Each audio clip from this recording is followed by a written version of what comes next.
They told us it was for the children, starving in the dark of a pandemic.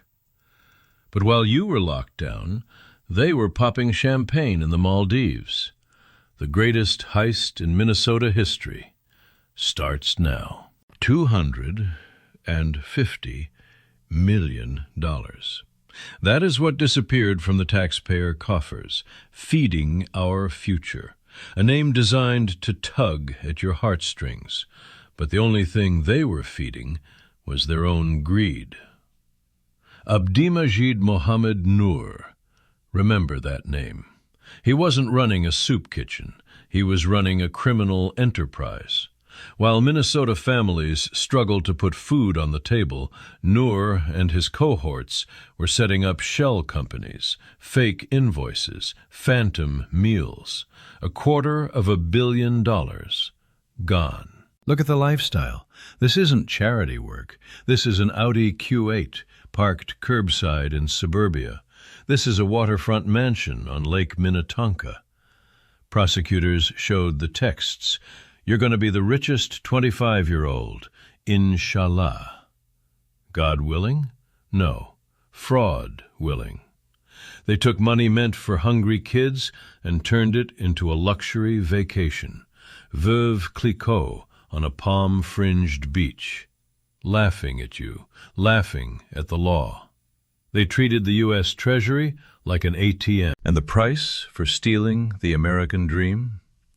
On November 24th, 2025, a judge handed down the sentence. 10 years. That's it. Abdimajid Nur ordered to pay $48 million in restitution. Do the math. He stole a fortune and got a slap on the wrist. Critics are calling it a vacation at taxpayer expense. He stays in the country. He keeps the memories, and the taxpayers keep the bill. Is this justice? Or is it an invitation for the next scam? But how? How does $250 million vanish under the nose of the government? Enter Governor Tim Walz. Whistleblowers screamed from the rooftops. They saw the anomalies. They saw the impossible numbers. But the state did nothing. Why?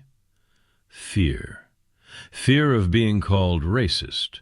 Employees were terrified that questioning these payouts to a specific community would destroy their careers. So they signed the checks. Walz's administration paralyzed by political correctness, while the vault was looted. It goes deeper. This wasn't just negligence. It was politics.